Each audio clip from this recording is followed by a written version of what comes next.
ಮುಂದುವರೆದ ಭಾಗ ಕನ್ನಡ ಪುಸ್ತಕ ಪ್ರಾಧಿಕಾರದ ಮಾಜಿ ಅಧ್ಯಕ್ಷರು, ಕನ್ನಡದ ಖ್ಯಾತ ಬರಹಗಾರರು, ಸಂಸ್ಕೃತಿ ಚಿಂತಕರು ಆಗಿರುವಂತಹ ಡಾಕ್ಟರ್ ಬಂಜಗೆರೆ ಜಯಪ್ರಕಾಶ್ ಅವರು ಕಾರ್ಯಕ್ರಮವನ್ನು ಉದ್ದೇಶಿಸಿ ಮಾತನಾಡಬೇಕಾಗಿ ಕೇಳ್ಕೊಳ್ತೇನೆ. ಇನ್ವಿಟೇಷನ್ ದಿವ್ಯ ಸಾನ್ನಿಧ್ಯವನ್ನು ವಹಿಸಿರುವಂತಹ ಶ್ರೀ ML ವರ್ಚಸ್ವಿ ಶ್ರೀಕಂಠ ಸಿದ್ಧಲಿಂಗರಾಜೇ ಅರಸ್ ಅವರೇ, ಕೊಡೇಕಲ್ಲು ಬಸವ ಪೀಠಾಧಿಪತಿಗಳಾದ ಶ್ರೀ ಋಷಭೇಂದ್ರ ಅಪ್ಪನವರೇ, ಅಧ್ಯಕ್ಷತೆಯನ್ನು ವಹಿಸಿರುವಂತಹ ನಾಡಿನ ಹಿರಿಯ ಕವಿಗಳಾದಂತಹ ಪ್ರೊಫೆಸರ್ H. ಶಿವಪ್ರಕಾಶ್ ಅವರೇ, ಮುಖ್ಯ ಅತಿಥಿಗಳಾಗಿ ಆಗಮಿಸಿ ಈಗ ತಾನೇ ತಮ್ಮನ್ನು ಉದ್ದೇಶಿಸಿ ಮಾತನಾಡಿ ಅನ್ಯಕಾರ್ಯ ನಿಮಿತ್ತ ನಿರ್ಗಮಿಸಿರುವಂತಹ ಕರ್ನಾಟಕ ವಿಧಾನ ಪರಿಷತ್ನ ಮಾನ್ಯ ಸದಸ್ಯರಾದ ಶ್ರೀ ಯತೀಂದ್ರ ಸಿದ್ದರಾಮಯ್ಯ ಅವರೇ ಮತ್ತು ವೇದಿಕೆಯಲ್ಲಿರುವ ಎಲ್ಲ ಮುಖ್ಯ ಅತಿಥಿಗಳೇ, ಈಗಾಗಲೇ ಸಮಯ ಸಾಕಷ್ಟು ಆಗಿರೋದರಿಂದ ನಾನು ಹೆಚ್ಚು ಹೇಳಬೇಕಾದ ಅಗತ್ಯ ಇಲ್ಲ. ಇಲ್ಲಿ ಎರಡು ಮುಖ್ಯವಾಗಿರುವ ಅಂಶಗಳಿದೆ. ಒಂದು, ಲಕ್ಷ್ಮಣ ಕೋಂಟೆ ಅವರು ಬರೆದಿರುವ ದರೆಯ ತಂದವರು ಕಾದಂಬರಿ ಬಿಡುಗಡೆಯಾಗಿದೆ. ಅದು ಹಲವಾರು ಕಾರಣಗಳಿಗೆ ನಾವೆಲ್ಲರೂ ಕೂಡ ಗಮನ ಇಟ್ಟು ಒಂದು ಸಲ ಓದುವ ಮತ್ತು ಅದರ ಬಗ್ಗೆ ಚರ್ಚಿಸುವಂತಹ ಒಂದು ಅಗತ್ಯ ಇದೆ ಅಂತ ನಾನು ಭಾವಿಸಿದ್ದೀನಿ. ಅದನ್ನು ಮುನ್ನುಡಿಯಲ್ಲೂ ಕೂಡ ಬರೆದಿದ್ದೀನಿ. ಆದ್ದರಿಂದ ಅದನ್ನು ಮತ್ತೆ ನಾನು ವಿವರಿಸೋದಿಲ್ಲ. ಲಕ್ಷ್ಮಣ ಕೋಂಟೆ ಅವರಿಗೆ ಅಭಿನಂದನೆಗಳನ್ನು ಹೇಳ್ತಿದ್ದೀನಿ. ಎರಡನೆಯ ಅಂಶ, ಈ ಪುಸ್ತಕದ ಬಿಡುಗಡೆಗೆ ಸಂದರ್ಭದಲ್ಲಿ ಒಂದು ವಿಚಾರ ಸಂಕಿರಣವನ್ನು ಮಾಡುವುದು ಬಹಳ ಮುಖ್ಯ ಅಂತ ನಾನು ಸೂಚಿಸಿದ್ದಕ್ಕೆ ಬಹಳ ಶ್ರಮಪಟ್ಟು ನಮ್ಮ ಸತೀಶ್ ಚಂದ್ರ, ನಮ್ಮ ಉಮೇಶ್ ಮತ್ತು ಸಮಾಜ ಕಾರ್ಯ ವಿಭಾಗದ ಚಂದ್ರಮೌಳಿಯವರು ಇವರೆಲ್ಲರೂ ಕೂಡ ಸಹಯೋಗದಲ್ಲಿ, ಆಕಾಶವಾಣಿ ಉಮೇಶ್ ಅವರು ಎಲ್ಲರೂ ಕೂಡ ಸಹಕರಿಸಿ ಒಂದು ವಿಚಾರ ಸಂಕಿರಣವನ್ನು ಏರ್ಪಡಿಸಿದ್ದಾರೆ. ಇದನ್ನು ನಾನು ಯಾಕೆ ಸೂಚಿಸಿದೆ ಅಂತ ಹೇಳಿದರೆ, ಈ ವಿಷಯಗಳ ಮೇಲೆ ವಿಶ್ವವಿದ್ಯಾನಿಲಯದಂತಹ ಆವರಣಗಳಲ್ಲಿ ಚರ್ಚೆ ಆಗುವಂಥದ್ದು ಬಹಳ ಮುಖ್ಯ ಅಂತ ನನ್ನ ಭಾವನೆ. ಇವರೆಲ್ಲರೂ ಕೂಡ ಅಲಕ್ಷಿತ ವಲಯದಿಂದ ಬಂದಂತಹ ಸಂತರು, ಅಲಕ್ಷಿತ ಜನರಿಂದ ಪೂಜಿತರಾದಂತಹವರು. ಅವರ ಜಾತ್ರೆಗಳಿಗೆ ಹೋಗೋರಂಥವ್ರನ್ನ ನೋಡಿದರೆ ನಮಗೆ ಗೊತ್ತಾಗುತ್ತೆ. ಈ ಕಾಲಘಟ್ಟದಲ್ಲಿ ಸ್ವಲ್ಪ ಬದಲಾವಣೆ ಆಗಿರಬಹುದು, ಆದರೆ ಬಹಳ ಹಿಂದೆಲ್ಲ ನೀವು ನೋಡಿದರೆ ಎಲ್ಲರೂ ಅರೆ ಅಕ್ಷರಸ್ಥರು, ಅನಕ್ಷರಸ್ಥರು, ರೈತಾಪಿ ಜನ, ಬಡವರು, ಆ ರೀತಿಯಾದ ಜನ ಬರ್ತಿದ್ದಂತಹ ಜಾತ್ರೆಗಳು, ಆಚರಣೆಗಳು. ಅವರು ಈ ವಿಶ್ವವಿದ್ಯಾನಿಲಯಗಳು, ಈ ಶೈಕ್ಷಣಿಕ ವಲಯದ ಒಳಗಡೆ ಅವರನ್ನು ಚರ್ಚೆ ಮಾಡಬೇಕಾದ ಅಗತ್ಯ ಎಲ್ಲಿಂದ ಬಂತು? ಒಟ್ಟು ಚಿಂತನಾ ಕ್ಷೇತ್ರದಲ್ಲಿ ಏನು ಒಂದು ಆಧುನಿಕೋತ್ತರವಾಗಿರುವಂತಹ ಒಂದು ಪ್ರವೃತ್ತಿ ಬೆಳೆಯೋದಕ್ಕೆ ಶುರುವಾಯಿತು 90ರ ದಶಕದಲ್ಲಿ. ನಮ್ಮ ಕರ್ನಾಟಕದ ಕೆಲವು ವಿದ್ವಾಂಸರು ಅದಕ್ಕೆ ಭಾಳ ಪೂರಕವಾಗಿರುವಂತಹ ಬರವಣಿಗೆಗಳನ್ನು ಮಾಡಿದರು. ನಮ್ಮ ವೇದಿಕೆಯಲ್ಲಿ ಇವತ್ತಿನ ಗೋಷ್ಠಿಯ ಅಧ್ಯಕ್ಷತೆಯನ್ನು ವಹಿಸಿರುವಂತಹ H. ಶಿವಪ್ರಕಾಶ್ ಅವರು ಮಂಟೇಸ್ವಾಮಿ ಕಥಾಪ್ರಸಂಗವನ್ನು ಬರೆದರು. ಅದರ ರಂಗ ಪ್ರದರ್ಶನ ನಿಜವಾಗಲೂ ಒಂದು ಸಂಚಲನವನ್ನು ಉಂಟು ಮಾಡಿತು. ಅಲ್ಲಿಯವರೆಗೂ ಇದ್ದಂತಹ ಮಂಟೇಸ್ವಾಮಿಯ ಗ್ರಹಿಕೆ ಬರೀ ಪವಾಡ ಪುರುಷನಾಗಿ ಒಬ್ಬ ಸಂತನಾಗಿ ಇದ್ದಂತಹ ಒಂದು ಗ್ರಹಿಕೆಯನ್ನು ಅದು ಬಹಳ ಭಿನ್ನವಾಗಿ ರಂಗದ ಮೇಲೆ ತಂತು. ಆತನನ್ನು ನಮ್ಮ ನಡುವಿನ ಒಬ್ಬ ಲೌಕಿಕ ಸಂತ, ಇಲ್ಲಿ ಒಂದು ಲೋಕವನ್ನು ಕಟ್ಟುವ ಕಾಯಕವನ್ನು ಮಾಡಿದಂತಹ ಪವಾಡ ಪುರುಷನನ್ನಾಗಿ ಅವನನ್ನು ಅಲ್ಲಿ ಸ್ಥಿರೀಕರಿಸಲಾಯಿತು. ಅದೇ ಸಮಯಕ್ಕೆ ಸ್ವಲ್ಪ ಹಿಂಚು ಮುಂಚಿನಲ್ಲಿ ನಮ್ಮ ದೇವನೂರು ಮಹಾದೇವ ಅವರು ಅವರ ಕಾದಂಬರಿಯನ್ನು ಪೂರ್ವಿಕನಾದ ಮಲೆಯ ಮಾದೇಶ್ವರಂಗೆ ಅರ್ಪಿಸಿದರು. ಅದು ಕೂಡ ನಮ್ಮಿಂದ ಈ ಶೈಕ್ಷಣಿಕ ವಲಯದಿಂದ ಬಹಳ ಗಮನ ಬೀಳೋದಕ್ಕೆ ಒಂದು ಕಾರಣವಾಗಿರುವಂತಹ ಪ್ರೇರಣೆ ಅಂತ ನಾನು ಭಾವಿಸ್ತೀನಿ. ಆಧುನಿಕೋತ್ತರವಾದ ವಿಷಯದಲ್ಲಿ ನಾವು ಆಧುನಿಕಗೊಂಡಿದ್ದ ಒಂದು ಹಳೆಯ ಚಾಳಿಯನ್ನು ಕಳೆದುಕೊಳ್ಬೇಕಾಗಿತ್ತು. ನಮ್ಮ ಶಿಕ್ಷಣ ವಲಯ, ಶೈಕ್ಷಣಿಕ ವಲಯ ಆಧುನಿಕವಾದದ್ದನ್ನು ಕಲಿತೀನಿ ಅನ್ನುವ ಕಾರಣಕ್ಕೆ ಪರಂಪರೆಯನ್ನು ಮರೆತು ಬಿಟ್ಟಂಥ ಒಂದು ನಡಿಗೆಯನ್ನು ಆರಂಭಿಸಿತ್ತು. ನೋಡಿ, ಅದು ಸ್ಪಷ್ಟತೆಯ ಕಾರಣಕ್ಕೂ ಅದಕ್ಕಿದ್ದ ಕೊರತೆ ನಮಗೆ ಪರಂಪರೆಯನ್ನು ಸಂಪ್ರದಾಯದಿಂದ ಬಿಡಿಸಿ ನೋಡುವುದಕ್ಕೆ ಆಗದೇ ಇದ್ದಂತಹ ಒಂದು ದೃಷ್ಟಿಕೋನವನ್ನು ನಾವು ವಿಶ್ವವಿದ್ಯಾನಿಲಯಗಳಲ್ಲಿ ಎಲ್ಲೋ ಕಲಿತುವೋ ಏನೋ ಗೊತ್ತಿಲ್ಲ. ಯಾವಾಗ ಆಧುನಿಕದ ನಂತರ ಆಧುನಿಕೋತ್ತರ ಅಂತ ಒಂದು ಸಿದ್ಧಾಂತಗಳು ಮತ್ತು ಚರ್ಚೆಗಳು ಶುರುವಾಯಿತು, ಆಗ ನಾವು ಅರಿಯಬೇಕಾಗಿರುವ ಒಂದು ಪರಂಪರೆ ಅನ್ನೋದಿದೆ. ನಾವು ಸ್ವತಃ ಅದನ್ನು ಬೆಳೆಸಬೇಕಾಗಿರುವ ಪರಂಪರೆ ಇದೆ, ಅದು ಇಲ್ಲಿದೆ ಅನ್ನೋದನ್ನು ಇವರ ರೀತಿಯ ಬರವಣಿಗೆಗಳು, ನಮ್ಮ ದೇವನೂರು ಮಹಾದೇವ ಮತ್ತು ಶಿವಪ್ರಕಾಶ್ ಅವರಂತಹ ನಾಟಕಗಳು ಮತ್ತು ಆ ಪ್ರೇರಣೆಗಳು ಅದು ಬಹಳ ಚೆನ್ನಾಗಿದೆ. ಅದನ್ನು ಬಹಳ ಹೆಚ್ಚೇನು ವಿವರಿಸಿಲ್ಲ ದೇವನೂರು ಮಹಾದೇವ ಅವರು. ಪೂರ್ವಿಕನಾದ ಮಲೆಯ ಮಾದೇಶ್ವರಂಗೆ ಅಂತ ಹೇಳಿಬಿಟ್ಬಿಟ್ರು. ಅಷ್ಟರೊಳಗಡೆ ಅವರು ಎಷ್ಟು ದೊಡ್ಡ ಗುರಿಯನ್ನು ಸಾಧಿಸಿದ್ದಾರೆ ಅಂದರೆ, ಇದ್ದಕ್ಕಿದ್ದಂತೆ ದೇವರಾಗಿರುವ ದೇವರನ್ನು ತನ್ನ ಪೂರ್ವಿಕ ಅಂತ ಹೇಳಿ ಇದ್ದಕ್ಕಿದ್ದಂತೆ ನೆಲಕ್ಕೆ ತಂದು ಇಳಿಸಿದರು. ಮತ್ತು ದೇವರು ತನ್ನ ಪೂರ್ವಿಕನಾಗಿರುವುದಕ್ಕೂ ಸಾಧ್ಯ ಅನ್ನುವುದನ್ನು ದಲಿತ ಸಮುದಾಯಕ್ಕೆ ಜ್ಞಾಪಿಸಿದರು. ಆಧುನಿಕೋತ್ತರವಾದದಲ್ಲಿ ನಾವು ಪರಂಪರೆಯನ್ನು ಒಳಗೊಳ್ಳುವ ಬಗೆ ಅದು. ನಮಗೆ ಬೇಕಾಗಿರುವ ಒಂದು ಶಕ್ತಿ ಅಲ್ಲಿಂದ ಅದು ಒದಗಿ ಬರಬೇಕು, ಆ ಪ್ರೇರಣೆಯನ್ನು ನಮಗದು ಕೊಡಬೇಕು. ಅದನ್ನು ಮಂಟೇಸ್ವಾಮಿ ಕೃತ ಪ್ರಸಂಗ, ಮಾದಾರಿ ಮಾದಯ್ಯ ನಾಟಕಗಳು ಇವೆಲ್ಲವೂ ಕೂಡ ಒಟ್ಟಾರೆಯಾಗಿ ನಮ್ಮ ಶೈಕ್ಷಣಿಕ ವಲಯಕ್ಕೆ ಒಂದಿಷ್ಟು ಅರಿವನ್ನು ಮೂಡಿಸಿದವು. ಇಷ್ಟಾದ ಮೇಲೂ ಕೂಡ ಮಂಟೇಸ್ವಾಮಿ ಮತ್ತು ಮಲೆಮಹದೇಶ್ವರರನ್ನು ಭಕ್ತಿ ನೆಲೆಯಲ್ಲಿ ನೋಡುವ ಒಂದು ವಿಧಾನವೇ ಇನ್ನೂ ಪ್ರಧಾನವಾಗಿದೆ. ಯಾಕಂದರೆ ಅದರ ಬಗ್ಗೆಯೇ ಜನ ಜಾಸ್ತಿ ಓಡಾಡ್ತಾ ಇದ್ದಾರೆ.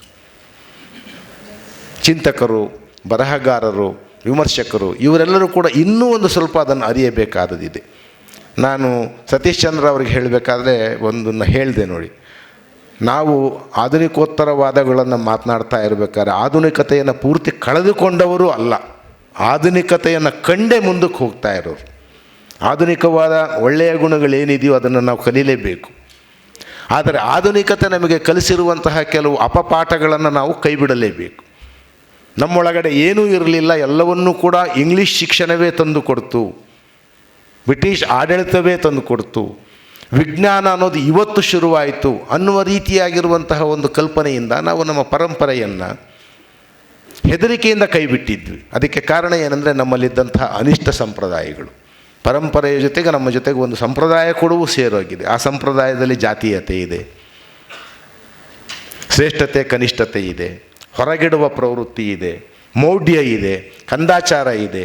ಇವುಗಳಿಂದ ನಮ್ಮ ಸಮುದಾಯಗಳನ್ನು ನಾವು ಬಿಡುಗಡೆ ಮಾಡಿಸಬೇಕು ಅಂತ ಹೊರಟಾಗ ಪರಂಪರೆಯನ್ನು ನಿರ್ಲಕ್ಷ್ಯ ಮಾಡಿದ್ವಿ. ಆದರೆ ನಮ್ಮ ಪರಂಪರೆಯ ಒಳಗಡೆಯೇ ಅವನ್ನೆಲ್ಲವನ್ನೂ ನಿರಾಕರಿಸಿರೋದು ಇದೆಯಲ್ಲ, ವಿಚಾರವಂತಿಕೆಯನ್ನು ಬೆಳೆಸಿರುವಂತಹ ಪರಂಪರೆಯೂ ಇದೆಯಲ್ಲ. ಜಾತಿಯನ್ನು ನಿರಾಕರಿಸಿ ಒಂದು ಹೊಸ ಲೋಕವನ್ನು ಕಟ್ಟಬೇಕು ಅಂತ ಆಶಯವನ್ನು ಇಟ್ಕೊಂಡಿರುವಂತಹ ಪರಂಪರೆಯೂ ಇದೆಯಲ್ಲ.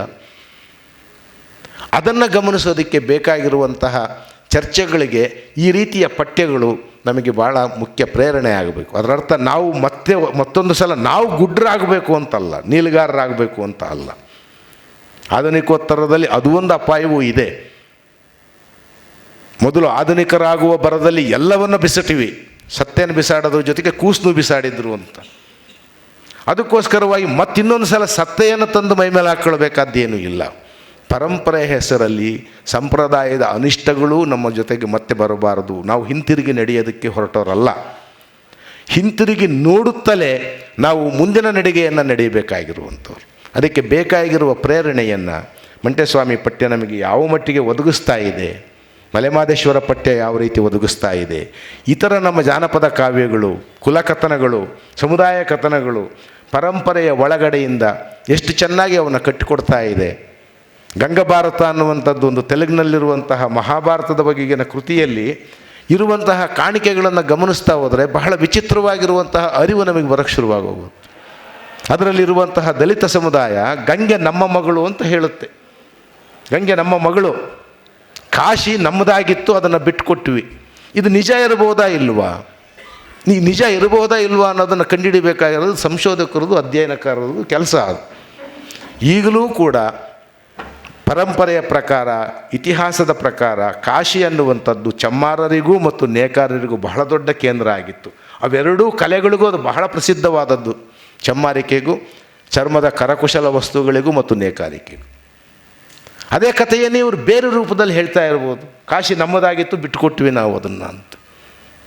ಅದನ್ನು ನಾವು ಅಧ್ಯಯನ ಮಾಡಿ ಆ ಪ್ರೇರಣೆಯಿಂದ ನಾವು ಕಲಿಯೋದು ಏನಿದೆ, ಎಲ್ಲಿಂದ ಅದನ್ನು ಕಲಿಯಬೇಕು, ಅದಕ್ಕೆ ಬೇಕಾಗಿರುವಂತಹ ಒಂದು ಅಧ್ಯಯನಾತ್ಮಕ ಶಿಸ್ತನ್ನು ಮತ್ತು ಅದಕ್ಕೆ ಬೇಕಾಗಿರುವ ಸಿದ್ಧತೆಯನ್ನು ಮಾಡಿಕೊಳ್ಳೋದಕ್ಕೆ ನಮಗೆ ಶೈಕ್ಷಣಿಕ ವಲಯ ನೆರವು ಮಾಡಿಕೊಡಬೇಕು. ನಾವು ಮತ್ತೆ ಮೌಢ್ಯಕ್ಕೆ ಚಲಿಸೋದಲ್ಲ. ಆದರೆ ಅಲ್ಲಿರುವಂತಹ ಮಗು ಇದೆಯಲ್ಲ, ನಾವು ಎಸೆದಿರುವ ಸತ್ತೆಯ ಜೊತೆಗೆ ಎಸೆದಿರುವ ತಿಪ್ಪೆಗೆ ಎಸೆದಿರುವಂತಹ ಆ ಮಗು ಇದೆಯಲ್ಲ, ಅದನ್ನು ನಾವು ಎತ್ತಿ ತಂದು ನಮ್ಮ ನಡುವೆ ಕೂರಿಸ್ಕೊಳ್ಬೇಕು. ಆ ಮುಖಾಂತರವಾಗಿ ನಮಗೆ ಮಂಟೇಸ್ವಾಮಿ ಮತ್ತು ಮಲೆಮಹದೇಶ್ವರರು ಮತ್ತು ಆ ರೀತಿಯಾಗಿರುವ ಕುಲಕಥನಗಳು ಗಂಗಭಾರತದಂತಹ ಆ ಗಂಗಭಾರತದ ಹೇಳಿಕೆಗಳನ್ನು ನೋಡಿದರೆ ಎಷ್ಟು ಸಾಂಸ್ಕೃತಿಕ ಪದರಗಳ ಆಳ ಇದೆ ಅನ್ನೋದು ನನಗೆ ದಿಗ್ಭ್ರಮೆ ಹುಟ್ಟಿಸುತ್ತೆ. ಗಂಗೆ ನಮ್ಮದು, ಜಂಜ ನಮ್ಮದು, ಜನಿವಾರ ನಮ್ಮದು, ಅದನ್ನು ಸುಳ್ಳೇ ಯಾಕೆ ಹೇಳೋಕ್ಕೆ ಸಾಧ್ಯ ಅವರು? ಮತ್ತು ಅದನ್ನ ಬರೆದಿಟ್ಟಿಲ್ಲ, ಬೇರೆ ಯಾರಿಗೋಸ್ಕರವಾಗಿ ಅವರು ಬರೆದಿರೋರಲ್ಲ, ಬೇರೆ ಯಾರನ್ನು ನಂಬಿಸೋಕ್ಕೂ ಬರೆದಿರೋರಲ್ಲ, ಅವರಷ್ಟಕ್ಕೆ ಅವರೇ ಹಾಡು ಕೇಳ್ತಾ ಇರುವಂತಹ ಒಂದು ಕಥನ ಅದು. ಶತ್ರುಗಳಿಗೋಸ್ಕರವಾಗಿ, ಪ್ರೇಕ್ಷಕರಿಗೋಸ್ಕರವಾಗಿ ಬರೆದಿರೋದಲ್ಲ, ಕುಲಸ್ಮೃತಿಯ ಕಥನ ಅದು. ಯಾಕೆ ಆ ಕ್ಲೈಮ್ ಬರುತ್ತೆ? ಹಾಗಾದರೆ ಜನಿವಾರ ಎಲ್ಲಿಂದ ಬಂದಿರಬೇಕು ಅಂತಾದರೂ ಹುಡುಕಬೇಕು. ಅಧ್ಯಯನಕಾರನ ಕೆಲಸ ಅದು. ಯಾಕೆ ಜನಿವಾರವನ್ನು ಮೊದಲನೇ ಸಲ ನಾವು ತೊಡಿಸಿದಾಗ ಈಗಲೂ ಒಂದು ಚರ್ಮದ ಚೂರನ್ನು ಕಟ್ತಾರೆ ಅದರ ತುದಿಗೆ ಅಂತ ಕಂಡು ಹಿಡಿಬೇಕು. ಪ್ರತಿ ಸಲ ಮೊದಲ ಸಲಕ್ಕೆ ಅವನಿಗೆ ನೀವು ಜನಿವಾರವನ್ನು ಹಾಕಬೇಕಾದ್ರೆ ಅದಕ್ಕೆ ಒಂದು ಚರ್ಮದ ಚೂರನ್ನು ಕಟ್ಟಬೇಕು. ಈ ಚರ್ಮದ ಚೂರು ಯಾಕೆ? ದಾರದ ಜನಿವಾರಕ್ಕೆ ಯಾಕೆ ಅಂತ ಹೇಳಿದ್ರೆ ಅದು ಮೊದಲದು ಜನಿವಾರ ಪೂರ್ತಿ ಚರ್ಮದ್ದೇ ಆಗಿತ್ತು. ಶಿವ ತನ್ನ ದೇಹಕ್ಕೆ ಅಡ್ಡಡ್ಡವಾಗಿ ಕಟ್ಕೊಂಡಿರುವ ಬಾಣಕ್ಕೆ ಮತ್ತು ಬಿಲ್ಲುಗಳಿಗೆ ಹೆದೆ ಏರಿಸೋದಕ್ಕೆ ಮೈಗೆ ಪೆಟ್ಟು ಬೀಳಬಾರ್ದು ಅಂತ ಅವನು ಅಡ್ಡವಾಗಿ ಕಟ್ಕೊಂಡಿದ್ದಂತಹ ಇದಿದೆಯಲ್ಲ, ಆ ಚರ್ಮಾಂಬರ, ಅದು ಜನಿವಾರದ ಮೂಲ. ಅದು ನಿಧಾನವಾಗಿ ಶ್ರಿಂಕಾಗಿ ಬ್ರಾಹ್ಮಣರ ಕೈಗೆ ಬಂದಲ್ಲಿ ದಾರ ಆಗೋಯ್ತು. ಆದರೂ ಕೂಡ ಪರಂಪರೆಯನ್ನು ಬಿಡೋದಕ್ಕಾಗೋದಿಲ್ವಲ್ಲ. ಅದಕ್ಕೆ ಮೊದಲನೇ ಸಲ ನೀವು ಉಪವೀತವನ್ನು ತೊಡಸ್ಬೇಕಾದ್ರೆ ಆ ಚರ್ಮದ ಚೂರು ಇರುತ್ತೆ. ಆಮೇಲೆ ಬರ್ತಾ ಉದುರೋಗುತ್ತದು. ಮುಂದಿನ ಸಲ ಜನಿವಾರ ಹಾಕ್ಬೇಕಾದ್ರೆ ಅದನ್ನೇನು ಕಟ್ಟೋದಿಲ್ಲ. ಆಗ ನಾವು ಹೇಳ್ಬೋದು, ಈ ಜನಿವಾರ ಅನ್ನುವ ನಿಮ್ಮ ಶ್ರೇಷ್ಠತೆಯ ಸಂಕೇತ ಒಂದು ಕಾಲದಲ್ಲಿ ಚರ್ಮಾಂಬರ, ಅದು ಶಿವನ ಮೈ ಮೇಲೆ ಇದ್ದದ್ದು, ಬೇಟೆಗಾರರು ಸಹಜವಾಗಿ ಧರಿಸ್ತಾ ಇದ್ದಂಥದ್ದು. ಅದನ್ನು ನೀವು ಇವತ್ತು ಯಜ್ಞೋಪವೀತ ಅಂತ ಭಾಳ ಹೆಮ್ಮೆಯಿಂದ ಹೇಳ್ತಿದ್ದೀರ. ತೊಂದರೆ ಇಲ್ಲ, ಹಾಕ್ಕೊಂಡಿದ್ದೀರ, ಹಾಕ್ಕೊಳ್ರಿ, ಅದರಿಂದ ಶ್ರೇಷ್ಠರಾದರೆ ಅಂತ ಭಾವಿಸ್ಬೇಡ್ರಿ, ಅದು ಇಲ್ಲಿಂದಲೇ ಹೋಗಿರೋದು ಅಂತ. ಇದನ್ನು ಹೇಳೋದಕ್ಕೋಸ್ಕರ ಆದರೂ ನಮಗೆ ಪರಂಪರೆಯ ನೆನಪು ಬೇಕು, ಸ್ಮೃತಿಯನ್ನು ಅರ್ಥ ಮಾಡ್ಕೊಂಡಿರಬೇಕು. ಅದನ್ನು ಬರೀ ಕೀರ್ತಿಸೋದಲ್ಲ, ಅಧ್ಯಯನಿಸೋದು ಬಹಳ ಮುಖ್ಯ, ಅರ್ಥೈಸೋದು ಬಹಳ ಮುಖ್ಯ. ಆ ದಾರಿಯಲ್ಲಿ ಇದೂ ಕೂಡ ಒಂದು ಸಣ್ಣ ನಡಿಗೆ. ಮುಂದಿನ ಇನ್ನೂ ವಿದ್ವಾಂಸರುಗಳಿದ್ದಾರೆ, ನಮ್ಮ ವೆಂಕಟೇಶ್ ಇಂದ್ವಾಡಿ ಅವರು ಹೆಚ್ಚು ಕಡಿಮೆ ನೀಲಗಾರರು ಅಥವಾ ಗುಡ್ಡರು ಆಗೋಕ್ಕೆ ಹೊರಟುಬಿಟ್ಟಿದ್ದಾರೆ. ಮಂಟೇಸ್ವಾಮಿಯನ್ನು ಹೊತ್ತು ಮಗನಿಗೂ ದರೆ ಅಂತ ಹೆಸರಿಟ್ಟವರು. ಅವರು ಕೂಡ ಮಾತಾಡೋದಿದೆ. ಇನ್ನು ಹಲವಾರು ಜನ ವಿದ್ವಾಂಸರು ಇನ್ನೂ ಉಪಯುಕ್ತಕರವಾದ ಮಾಹಿತಿಗಳನ್ನು ನಿಮಗೆ ಹೇಳ್ತಾರೆ. ನನ್ನ ಆಶಯ ಇಷ್ಟೇ, ನಾವು ಆಧುನಿಕರ ಭ್ರಮೆಯಲ್ಲೂ ಮುಳುಗದೆ, ಆಧುನಿಕೋತ್ತರವಾದ ಹಿಮ್ಮುಖ ಚಲನೆಗೂ ತೊಡಗದೆ, ಬಹಳ ಎಚ್ಚರದ ರೀತಿಯಲ್ಲಿ ನಮ್ಮ ಸಂಸ್ಕೃತಿಯನ್ನು ಮತ್ತೊಂದು ಸಲ ಪುನರ್ನಿರ್ಮಿಸೋದಕ್ಕೆ ಪರಂಪರೆಯಿಂದಲೇ ಪ್ರೇರಣೆ. ಆದರೆ ನಮ್ಮ ನಡಿಗೆ ಯಾವಾಗಲೂ ಭವಿಷ್ಯದ ಕಡೆಗೆ ಇರಬೇಕಾಗುತ್ತೆ, ಅನಿಷ್ಟಗಳನ್ನು ತೊಳೆಯೋದ್ರ ಕಡೆಗೆ ನಾವು ಮುನ್ನಡೆಯಬೇಕಾಗುತ್ತೆ ಅಂತ ಹೇಳ್ತಾ, ಒಂದು ಕಡೆ ನಮ್ಮ ಬೆನ್ನ ಹಿಂದೆ ಮಂಟೇಸ್ವಾಮಿಗಳಿರಲಿ, ಕಣ್ಣು ಮುಂದೆ ಅಂಬೇಡ್ಕರ್ ಇರಲಿ ಅಂತ ಹೇಳಿ ನನ್ನ ಮಾತುಗಳನ್ನು ಮುಗಿಸ್ತೀನಿ. ಸ್ವಾಮಿ ಮಹಾಕಾವ್ಯವನ್ನು ಅವಲೋಕಿಸುವಂತಹ ಅಗತ್ಯ ತುರ್ತನ ಕುರಿತು ತಮ್ಮ ಮಾತುಗಳಲ್ಲಿ ತಿಳಿಸಿಕೊಟ್ಟಂತಹ ಖ್ಯಾತ ಬರಹಗಾರರು, ಸಂಸ್ಕೃತಿ ಚಿಂತಕರು ಹಾಗೂ ಕನ್ನಡ ಪುಸ್ತಕ ಪ್ರಾಧಿಕಾರದ ಮಾಜಿ ಅಧ್ಯಕ್ಷರಾಗಿರುವಂತಹ ಡಾಕ್ಟರ್ ಬಂಜಗೆರೆ ಜಯಪ್ರಕಾಶ್ ಸರ್ಗೆ ಧನ್ಯವಾದಗಳು.